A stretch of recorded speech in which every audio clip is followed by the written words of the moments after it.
Kalau nggak percaya ya, setelah selesai ini boleh semuanya survei ke fasilitas kesehatan yang kecil-kecil, ada nggak mesin sterilisasi? Kebanyakan saya masih lihat yang pencet start, nggak tahu suhunya berapa, tapi dia bilang itu steril.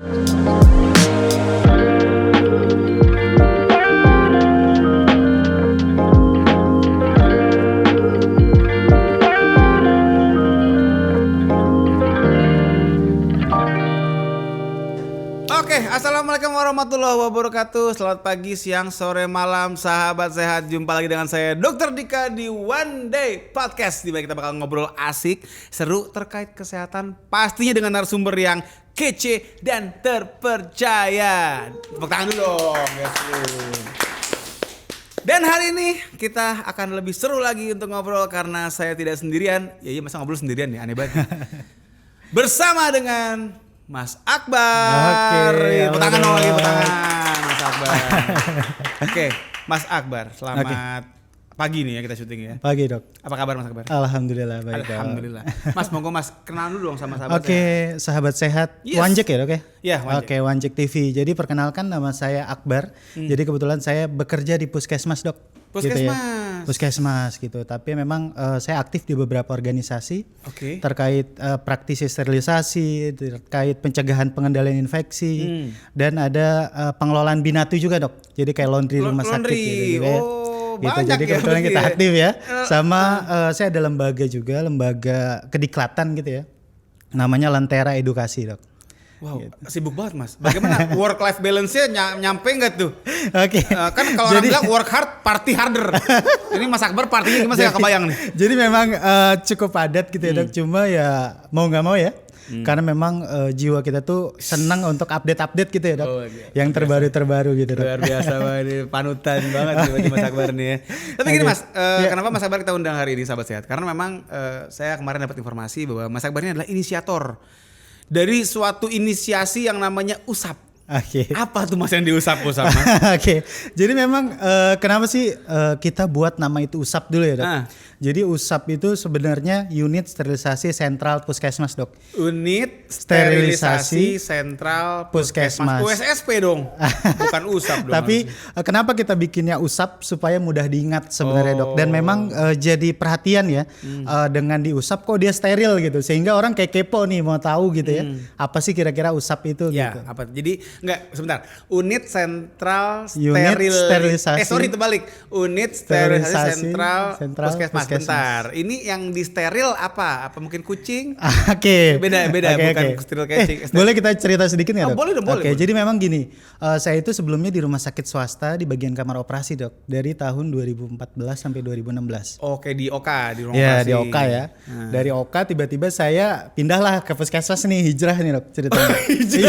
Hijrah ya, karena memang hidup itu karena pilihan. Karena taubat ya, bukan ya. Hidup itu pilihan katanya dok. Jadi ya sudah saya pindah ke puskesmas. Ketika saya di puskesmas, terus terang saya agak shock gitu ya dok. Culture apa sebutannya shock, culture shock. Itu dia shock culture. Jadi karena memang yang biasanya saya kalau namanya prinsip steril gitu ya di kamar operasi, wow begini kan. Kayaknya sampai nyentuh dikit aja nggak boleh gitu kan, sampai tangan kesenggol dikit cuci tangan ulang gitu kan. Iya, sampai saya cuci tangan gitu segala macam. Kalau itu kan kita cuci tangan aja diperhatikan banget gitu ya. Saya sampai ke puskesmas, loh kok ternyata kita, terus terang aja namanya jahit luka gitu ya. Kalau di kamar operasi kan dia telentang, dia ini ya, apa namanya nggak sadar dan dibius gitu. Kalau itu kita suntik, ya namanya nyuntik untuk injeksi supaya dia kebalnya itu ya kita suntik dulu gitu ya. Nah baru kita jahit gitu. Nah yang saya agak shock, kok kalau kita di rumah sakit ada namanya CSSD yang ngelola tuh alat. Nah kalau di puskesmas dia ngelola sendiri ternyata dok. Artinya apa nih, barang-barang yang dipakai buat ngejahitnya gitu berarti yang sterilin dia sendiri? Dia sendiri. Ya emang kenapa kalau dia tahu caranya? Dia pulang kerja. Dan ini masalahnya. Tar. Di saat dia pulang kerja berarti dia ngebersihin di busway gitu. Oke. Enggak. Habis pelayanan, misalnya selesai pelayanan, dia baru nih bersihin. Bersihinnya di wastafel gitu ya. Sabunnya sabun biasa. Oke, sabun biasa itu sabun biasa sabun mandi. Ya, saya nggak bisa nyebut merek ya. Oh iya, tapi saya bukan, maksudnya nggak perlu nyebut merek. Lebih karena sabun cuci piring kah yang dipakai atau sabun colek? Sabun cuci piring yang dipakai. Oke, untuk mensterilkan peralatan untuk jahit-jahit dan sebagainya. Iya, terus yang kedua ya jadi ya menurut saya agak shock sih. Shocknya kenapa ya? Udah gitu kebetulan saya mau akreditasi tuh dok ceritanya. Saya diminta pegang, tolong mas pegang poin ini sterilisasi gitu. Pas saya bingung kan, saya dari OK itu nggak pernah ngurus alat kan dok. Karena biasa Karena ya kalau kita kan sebagai asisten ya terkait operator tindakan gitu ya. Kalau alat kotor ya tinggal geser aja nih. Ya. Gitu kan. Tapi saya nggak tahu proses. Pas akreditasi 2017 wah habis saya dok. Dimarahin gitu ya. Oke. Akhirnya saya minta ya sudah kirim saya pelatihan. Karena memang kan kalau kita lihat kayak saya basic perawat gitu ya dok. Tidak ada nih terkait belajar terkait sterilisasi gitu ya. Emang nggak ada di kurikulum? Iya tapi kan nggak ada prosesnya kayak gimana dok. Oh nggak detail. Iya gitu. Sama mungkin di kedokteran juga belajar cuma nggak detail gitu ya. Iya ada tapi nggak detail lah. Gitu akhirnya saya minta tuh ikut pelatihan yang lumayan mahal sebenarnya. Sekitar 5 atau 6 juta di tahun 2017. Lumayan itu. Iya. Bisa dan DP itu ketika motor. saya ikut saya shock juga dok. Dan ternyata itu rumah sakit yang ngadain. Dan ya itu pesertanya semua rumah sakit, puskesmasnya saya doang. Gitu. Karena berarti artinya di puskesmas mungkin nggak terlalu banyak yang ngeh tentang kebutuhan ini dong. Iya, jadi nggak pada ngeh tuh. Nah setelah saya selesai pelatihan, saya diminta nih sama pimpinan saya nih, yuk mas setelah pelatihan gimana nih? Saya juga bingung dok, kalau saya bangun segede dengan teori yang diajarin rumah sakit, satu lantai puskesmas isinya CSSD doang gitu, ruang sterilisasi doang gitu kan. Akhirnya saya buatlah tuh dok, bagaimana konsep untuk di puskesmasnya nih. Saya ajukan lah nih ke pimpinan saya gitu ya. Dan yang agak sedihnya sih, ketika saya bangun ini udah mau selesai nih dok, sesuai dengan konsep kita, sesuai dengan WHO ya. WHO dia ada aturan kan mainnya dok. Si pimpinan saya ini ternyata ya ada musibah ya dok. Apa musibahnya? Jadi dia kecelakaan. Nah, ini real ya dok, saya nggak cerita bohong ya. Iya. Jadi dia kecelakaan pas mau libur Natal gitu ya. Terus sebelum dia pergi itu, karena kita mau launching ceritanya nih, kita mau resmiin deh, udah selesai nih inovasi kita gitu. Nah ternyata sebelum dia berangkat dia tuh kunjungi dulu nih ke ruangan yang sudah mau jadi. Ketika sudah mau jadi nih dia udah real, dia lama banget di ruangan itu. Kebetulan saya lagi pelatihan di luar kayaknya. Saya nggak ketemu tuh dok, dan saya cuma mendapatkan dari orang di sekitar situ, mas kemarin si dokter ini ke ruangan lu gitu. Dan itu cukup lama ya, katanya nggak tahu saya ngeliatin apa yang lagi dibangun gitu ya. Aciannya kurang nih, kurang semennya kurang nih, banyakan pasirnya. Memang serunya gini dok. Itu mandor beda. Jadi pas malam-malamnya itu ternyata dia kecelakaan ya dok. Terus di mana ya, Lingkar Luar Batang kalau nggak salah ya. Jadi lagi sama suami dan anak. Nah dia kecelakaan nih. Habis itu penurunan kesadaran ya. Kan ada perdarahan otak gitu ya. Terus habis itu lama tuh di rumah sakit sekitar. Kebetulan suaminya dokter anestesi ya. Terus. Di rumah sakit swasta di Jakarta gitu ya. Dan sudah cukup lama dia di sana sebulan. Terus karena mau tindakan nggak bisa-bisa, suaminya penasaran mau dibawa ke Jakarta juga. Sehingga di Jakarta pun ternyata memang kondisinya nggak bagus ya dok. Dan akhirnya meninggal ya dok. Dan wah itu kenangan banget ya menurut saya. Karena memang dia yang mendampingi saya terus. Mas yuk kita buat selesai pelatihan apa nih inovasinya gitu. Dan memang ya boomingnya sekarang ya dok. Gitu. Dan kadang saya melihat jasa dia ya dok. Karena kalau tanpa dia kayaknya saya nggak bisa nih buat itu gitu. Karena memang dia yang ayo mas kira-kira apa nih gitu. Tapi sekarang gini mas. Tadi kan artinya mas tadi udah ngomong bahwasanya untuk bisa mempraktekkan apa yang dilakukan di rumah sakit, ya kan nggak bisa plak-ketiplak dikerjain di puskesmas. Simple gini deh, di rumah sakit mungkin kalau kita ngomongin alat sterilnya kan itu mesinnya pasti mesin besar, betul. Kan. Sementara untuk listriknya aja kan pasti butuh gede tuh, kayak di puskesmas saya dulu kadang masak nasinya mati, jetrek gitu kan. Betul. Nah itu gimana tuh dengan peralatan segitu gedenya? Dan kalau di kita gini dok, makanya kita buat USAP itu unit sterilisasi sentral. Jadi kita sentralisasi nih dok, di satu tempat yang memang kita baguskan. Kita sesuai dengan standar WHO-nya ya dok. Jadi kita kalau WHO itu guideline yang 2016 dia dibagi menjadi kayak 3 ruangan gitu dok. Jadi ada ruang area kotor, ada ruang area bersihnya, ada ruang sterilisasi buat penyimpanannya. Jadi kita bikin full di satu tempat dan kita bikin inovasi pengembangan terkait untuk angkut. Jadi kita tuh ada 1 puskesmas kecamatan, ada 7 puskesmas kelurahan. Nah kita ini menemukan masalahnya itu di puskesmas kelurahan itu dia ini dok, tadi dokter bilang ya terkait wattnya. Ya, wattnya nggak kuat. Jadi saya sudah survei nih beberapa produk alat steril ya, mesin sterilisasi gitu ya, yang sesuai standar gitu ya. Kan kalau nggak sesuai standar banyak ya dok, sterilisasi botol gitu ya. Oh yang kayak buat botol susu Botol gitu. susu. Ya, Karena karena pemahamannya beda gitu ya dok. Nah jadi ternyata memang kalau ketentuan dia dikatakan steril kan ada proses suhu yang tercapai gitu ya dok. Berapa sih dok? Kalau 121 dia 15 menit. Bentar, 121 Celcius dia 5 menit. 15 menit. Jadi dikatakan 121 15 bukan 15 menit selesai bukan. Tapi ada proses pemanasan dulu dok sampai dia 121-nya. Oh berarti pemanasan dulu dia keliling lapangan 2 kali pemanasan. Oh, bukan itu olahraga, bukan. Oke. Jadi panasin dulu kan sampai dia 121 baru dia start 15 menit itu baru dikatakan proses sterilisasinya gitu. Jadi kalau dikalkulasi bisa 1 jam lah dok. Dan mesin ya memang benar tadi mesin yang bisa menghasilkan panas sampai 121 pasti wattnya gede banget. Itu dia. Makanya saya survei itu nggak ada yang di bawah 2000. Nah, wattnya? Wattnya. 2000, nah, ya akhirnya kita diskusi juga tuh kan. Diskusi juga. Wah, kalau kayak gini yang ada bukannya pelayanan, tapi sterilisasi alat gitu ya. Iya, makanya. Jadi mau nggak mau kita buat sentralisasi di satu puskesmas kecamatan tuh dok. Di atasnya gitu kan. Jadi di atasnya gimana? Bukan maksudnya kan kalau kecamatan ada kelurahan di bawahnya. Iya ini kita ngomongin ini diagram nih mas. Bukan di lantai 3 gitu enggak maksudnya. Oke, jadi memang di satu puskesmas ini kita sentralisasi. Jadi yang 7 puskesmas itu ada roda 3 yang kita buat lagi dok inovasi. Roda 3? Roda 3 yang dari motor roda 3 lah tuh yang kita bikin boxnya. Bukan obat nyamuk. Bukan. Beda. 3 roda ya. Oke, nah kita buat tuh dok inovasinya. Kita bikin dari 7 puskesmas kelurahan itu kita antar. Jadi prosesnya di puskesmas kecamatan itu.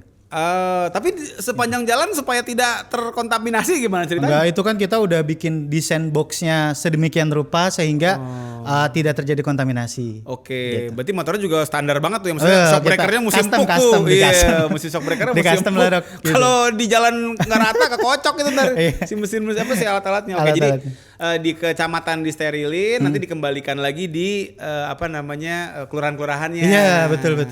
Tapi gini mas, maksudnya mungkin sahabat sehat belum semuanya paham kali ya. Artinya sepenting apa sih sebenarnya sampai segitunya banget dibikin pakai alat-alat canggih dengan suhu sekian? Emang kenapa kalau pakai tadi kan kalau kita ngomongin obat lagi sabun cuci piring kan antibakteri. Ya udah dong kan udah kena antibakteri selesai. Oke, sebenarnya ini hal yang paling menarik ya dok. Hal paling menarik dalam arti untuk dipahami untuk orang-orang awam gitu ya dok. Yang pertama terkait sterilisasi. Kadang-kadang orang berpikirnya kayak ruangan itu disteril gitu ya. Ada nggak ruangan steril dok?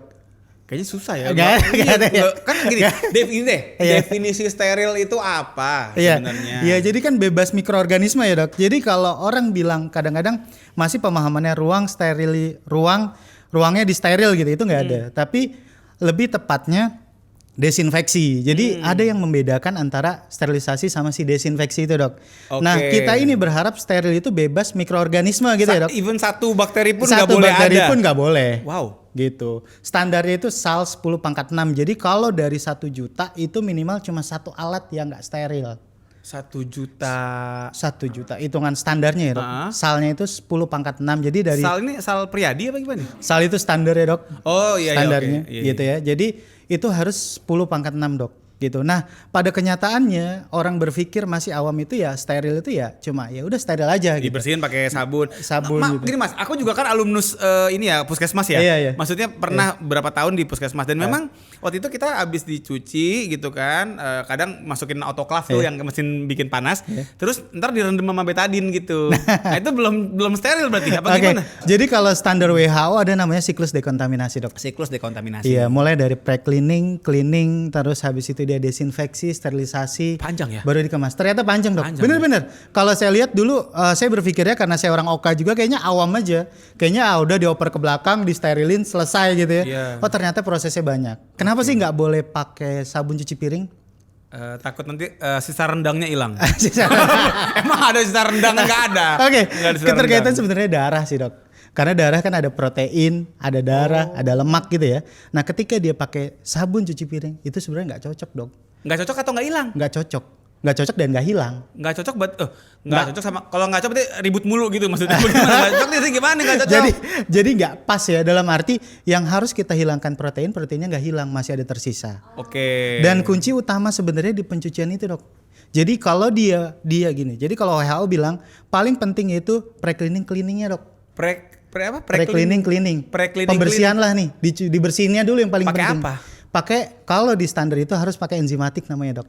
Jadi si enzimatik itu ada 3 ya. Tergantung ya, Dok. Kadang produk itu juga banyak enzimatik. Nah, itu fungsinya ada untuk memecah si proteinnya ini, Dok. Oke. Supaya apa? Karena kenapa? Beda, Dok. Antara ketika kita melakukan dengan enzimatik atau tanpa, itu beda banget. Contohnya, ketika pakai enzimatik itu ya, yang kasat mata aja rontok langsung luruh tuh. Yang kasat bener. Yang terlihat. Oke. Saya agak ketukar. Yang terlihat kasat sama yang kasat ini mana yang kelihatan ya? Iya, oke. Yang terlihat aja luruh. Yang terlihat. Gitu ya. Terus ya memang kalau sabun rumah tangga nggak ada IFU-nya, instruction for use, cara penggunaannya. Tapi kalau enzimatik dia punya cara penggunaannya. Ada aturan pakai. Iya, yang kita hadapin tuh ya bukan apa ya. Kalau di rumah cuci piring ya udahlah. Tapi kalau di rumah sakit, di puskesmas, terutama puskesmas ya, Dok. Ya, pertanyaan saya gini kan, orang kalau kecelakaan datangnya kemana, Dok? Ya yang terdekat dulu. Iya kan? Kadang ke IGD. Iya, ke IGD. Ada juga sih. Tapi kan berpikir, Dok. Iya sih. Sekarang kalau ke IGD kira-kira di cover nggak? Ya, BPJS ditanggung nggak? Benar. Dia datangnya kemana? Pasti ke puskesmas. Puskesmas. Dan prinsip steril antara rumah sakit puskesmas sama apa beda, Dok? Mungkin beda-beda kali ya. Prinsip steril. Prinsip steril. Gue takut salah nih. saya kejebak ya. Pressure. Oke. Jadi jangan kayak lagi nguji sidang saya dong nih. Saya kayak lagi sidang nih. Saya tuh mau nyapu, Dok. Thank you Jadi mau sapuin ya. Gue ya takut kan gue udah lama gak ngurusin begituan ya. Takutnya salah bukan apa. Jadi kalau prinsip steril tuh sama ya, Dok. Mau di puskesmas. Iya. Sekarang orang mau operasi kan steril alat-alatnya. Oh, maksudnya prinsip dasarnya. Iya. Oke, sama ya, Dok. Sama. Antara rumah sakit sama puskesmas gitu ya. Sama. Berarti kan harusnya prosesnya sama gak, Dok? Sama ya? Harusnya ini gitu. harusnya. Cuma itu yang saya buat prihatin, Dok. Nyata datang ya mereka cuci setelah pulang kerja, misalkan jam 2 selesai pelayanan, mereka pulang jam 4, mereka bersihin dulu tuh sambil ya kalau pasiennya banyak sambil ngedumel gitu ya. Iya, sambil gosip kadang-kadang. Sambil ngegosip, dan kalau udah capek ya buru-buru. Dan tadi hanya menggunakan seadanya, sabun dan cuci. Mesin sterilisasinya kita bayangin, yang pencet klik start, habis itu steril. Kalau nggak percaya ya, setelah selesai ini boleh semuanya survei ke fasilitas kesehatan yang kecil-kecil, ada nggak mesin sterilisasi? Kebanyakan saya masih lihat yang pencet start, nggak tahu suhunya berapa, tapi dia bilang itu steril. Gitu sih, Dok. Jadi memang itu menjadi perhatian banget ya buat kita ya, Dok. Mungkin setelah pandemi COVID ini kayaknya lebih banyak aware ya, Dok, orang-orang untuk melihat terkait namanya desinfeksi, sterilisasi gitu ya, semprotan-semprotan gitu ya. Sampai dulu orang disemprot matanya gitu kan. Iya nggak, Dok? Chamber, yang desinfektan chamber. Oh, yang di yang orang sebelum masuk disuruh muter-muter gitu. Ya kan? Ada semprotannya. Iya, padahal desinfektan buat bunuh kuman, dia dipakai buat bunuh orang. Ngeri juga ya. Karena memang mungkin pemahaman ya, Dok, tingkat pengetahuan masyarakat yang masih perlu diedukasi gitu ya, Dok. Oke, tapi gini Mas Akbar, artinya dengan segala apa yang tadi kok kayaknya nggak sesuai sekali ya, yang seharusnya seperti apa, yang namanya tadi steril itu panjang dan kompleks kok jadi sederhana banget, yang memang tadi akhirnya memperbesar resiko infeksi dong berarti. Iya, betul. Jadi kalau ada pasien yang tindakan-tindakan di puskesmas takutnya itu menularkan penyakit tuh gitu, betul, kan, terkesan steril padahal tidak. Pertanyaannya, dengan segala keidealismenya USAP ini dengan tadi Mas Akbar menginisiasi, sudah sejauh mana berhasilnya? Kalau sudah sejauh mana berhasil, yang pertama kita sudah lakukan proses sterilisasi, habis itu kita swab, Dok. Swab alat instrumennya. Oh, dicek. Diperiksa steril atau enggak. Oke. Kita hasil labnya kita kerjasama ya sama luar gitu ya. Hasilnya oke, bagus. Kita lakukan pengujian masa kadaluarsa, Dok. Masa kadaluarsa? Iya, jadi gini, alatnya. Kalau misalkan dia datang ke puskesmasnya misalkan sepi, alatnya di steril, kan lama-lama juga dia nggak steril lagi gitu kan. Kita uji juga tuh, Dok, terkait penyimpanannya, bagus atau enggak gitu ya. Ternyata bagus, kita menentukan masa kadaluarsanya 3 bulan. Oh ya sudah, tapi setiap tahun kita lakukan tuh pengujian, Dok. buat memastikan alat itu steril gitu ya. Sehingga ya kalau menurut saya orang sekarang makin banyak datang gitu ya. Karena memang mereka yakin gitu dok. Ketika alat itu diproses apalagi dikemas gitu ya dok. Kalau dulu kan comot satu pakai gitu ya. Jadi seolah-olah ya ini udah kesentuh, pakai lagi, ganti lagi pasien. Kalau sekarang kan per pack gitu, per kemasan satu buat satu pasien sehingga pasien tuh udah trust, percaya. Sebentar, ini berarti diusap ini sendiri pun abis dipakai diplastikin lagi apa dikemas apa gimana? Dikemas lagi. Jadi memang sudah ada proses dok. Jadi standar WHO itu kita terapkan dari mulai dia dicuci tadi, terus habis itu dia dikemas, disterilisasi, sampai dia disimpan dan didistribusi itu kita lakukan semuanya. Kemasannya pakai apa mas? Kemasan kita pakai pouches dok. Pouches kantong. Iya kantong pouches itu. Jadi memang disposable dok. Karena kalau pakai linen, ada sih pernah kita pakai linen. Coba kalau linen kan ada uji kerapatan dan nyucinya di mana? Oh, ribet itu lagi jadi ya? PR lagi juga. Berarti one day lagi apa namanya? One day podcast. Podcast. Oh, kayaknya di dalam jiwa gue banget ya one day. Oke. Enggak Udah maksudnya menyala ya? apa namanya tuh disposable gitu sekali Iya, pakai disposable gitu. sekali pakai. One use gitu Iya, maksudnya. betul. Oh, berarti artinya bisa disposable. Oke, terus sekarang gini Mas Akbar. Itu kan tadi kan kita nguji sesteril apa ya kan. Tapi maksudku adalah seberapa berhasil program inisiasinya apakah ini sudah diterapkan di semua puskesmas di Jakarta? Oke, jadi gini dok, kalau ini saya sudah pernah coba sebenarnya dok. Coba mulai dari ikut nakes teladan ya dok. Nakes teladan? Iya, jadi kalau kayaknya di semua daerah dah, se-Indonesia lah, ada namanya program nakes teladan. Berarti nakes-nakes yang memang dianggap punya inovasi. menjadi panutan. Enggak, punya inovasi. Bukan saya yang pasti itu. Sangat tidak saya sekali. Sangat tidak saya sekali. Punya inovasi dok. Jadi oke. punya inovasi bagaimana mengembangkan terkait perbaikan, bisa dari segi mutunya gitu-gitu ya. Dan itu memang saya ikut gitu ya dok. Dan sisi profesi, karena profesi saya perawat, masuk ke perawat tuh gitu ya. Nah saya ketika ikut ya saya sih berharap bisa naik ke provinsi gitu ya, bisa naik ke nasional sehingga saya sebenarnya bisa ngembangin ini dan bisa membantu teman-teman puskesmas yang lain nih benar. Gitu ya. Ketika sudah ada yang memulai kan mereka enak gitu ya. Nah ternyata saya hanya masuk di tingkat provinsi Jakarta Barat ya, juara 2 aja gitu ya. Yang dikirim ke provinsi itu juara 1 aja gitu. Dan kayaknya kalah karena memang kalau perawat tuh ada asuhan keperawatan gitu ya. Nah kalau alat kan nggak ada asuhannya gitu. Iya, masih kurang hype gitu. Berarti kalau gitu bisa dibilang sekarang programnya masih di puskesmas mas doang? Enggak, tapi kita sudah mengembangkan dok. Kebetulan saya kalau di Jakarta ada organisasi kan kita dok, namanya Perkumpulan Praktisi Sentral Sterilisasi Indonesia. Jadi itu berkumpul semua orang praktisi sterilisasi dan yang punya inovasi gitu ya dok. Nah salah satunya kita membantu bekerja sama dulu kita sama Dinas Kesehatan terkait mengedukasi puskesmas Jakarta. Jadi kalau dokter datang ke Jakarta nih, rata-rata mereka hampir semuanya sudah menerapkan bagaimana proses sterilisasi sentral itu. Tapi berarti mungkin bisa bilang yang paling jalan sejauh ini yang di tempat mas kerja. Gitu. Di mana mas tadi mas? Kalau gitu, di mana puskesmasnya? Puskesmas saya. Nggak apa-apa sebut aja. Di Kembangan Jakarta. Oke, Jakarta jadi Barat. buat sahabat sehat yang ada rencana mau kecelakaan atau mau apa? nggak ada rencana ya. Jangan. Tapi ya itu Kembangan udah oke banget. Iya, benar. Karena iya. memang Jakarta ini menurut saya udah oke banget semuanya dok. Jadi memang sudah menerapkan gitu ya. Juga sama PPSI pun juga sudah dilatih gitu ya. Dan ya tadi keberhasilannya ya, saya diundang-undang juga dok kemana-mana gitu ya dok. Masa one day podcast. Makanya di sini mas Akbar. Jadi memang bener. Jadi kayak saya diundang ke Banten gitu ya. Saya diundang ke Jawa Barat untuk terkait untuk puskesmas ini sih. Keren banget. Tadi Jan apa Jan? Sebenarnya tuh kalau kayak gitu kan tadi ngomongin soal ini ya sterilisasi di beberapa puskesmas. Tapi kalau misalnya ada puskesmas nggak nerapin, itu ada sanksi nggak sih? Nah itu dia. Gini, itu yang menjadi headline perhatian ya. Mudah-mudahan ini nggak jadi masalah ya. Jadi kalau misalkan ini kan karena sub terkecil ya. Sub terkecil dalam akreditasi. Masuk subpoinnya pencegahan pengendalian infeksi nih besar. Sub kecilnya itu salah satunya sterilisasi. Cuman sebenarnya kalau standar internasional gitu ya, GCI akreditasi GCI gitu ya.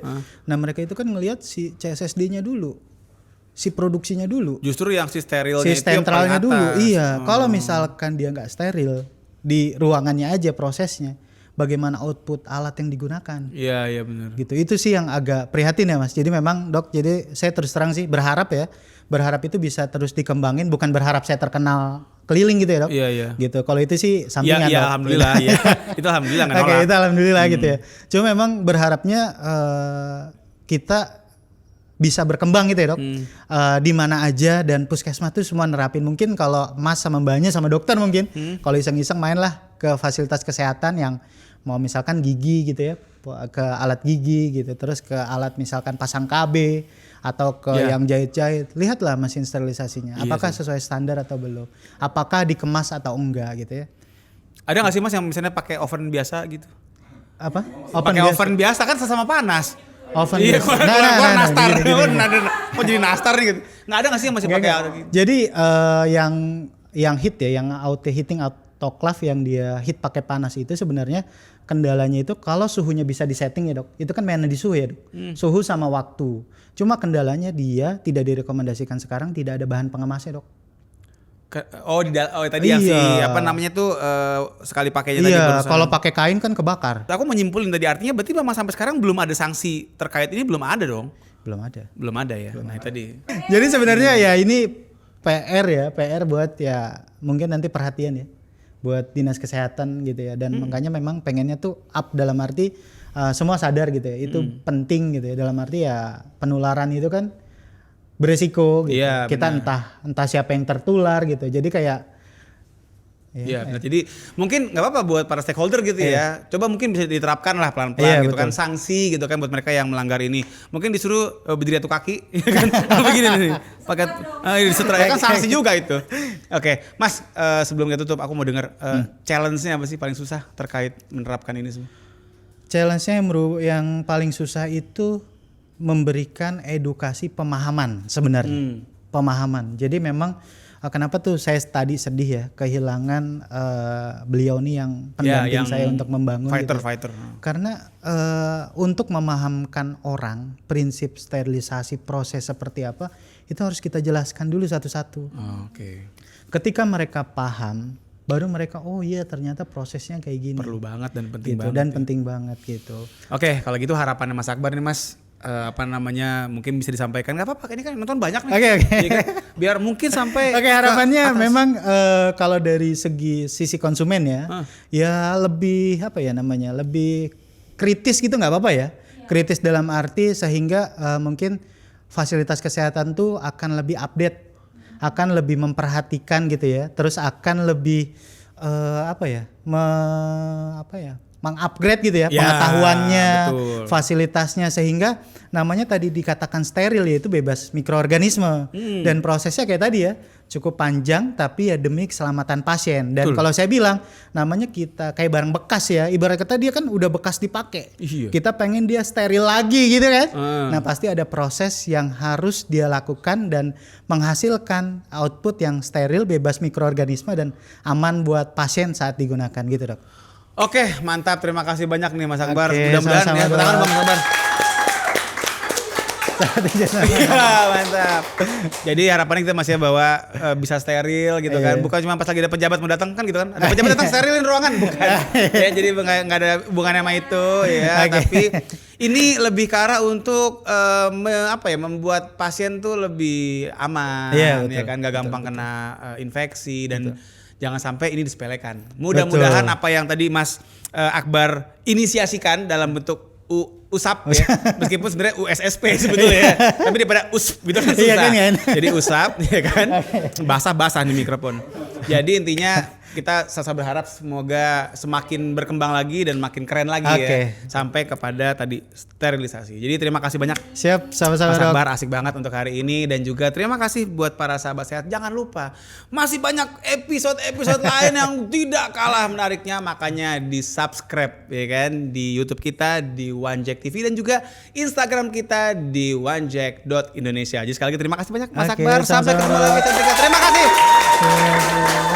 Belum ngomong assalamualaikum ini. Assalamualaikum warahmatullahi wabarakatuh. Baru ngomong gitu. Dadah semuanya. Oke.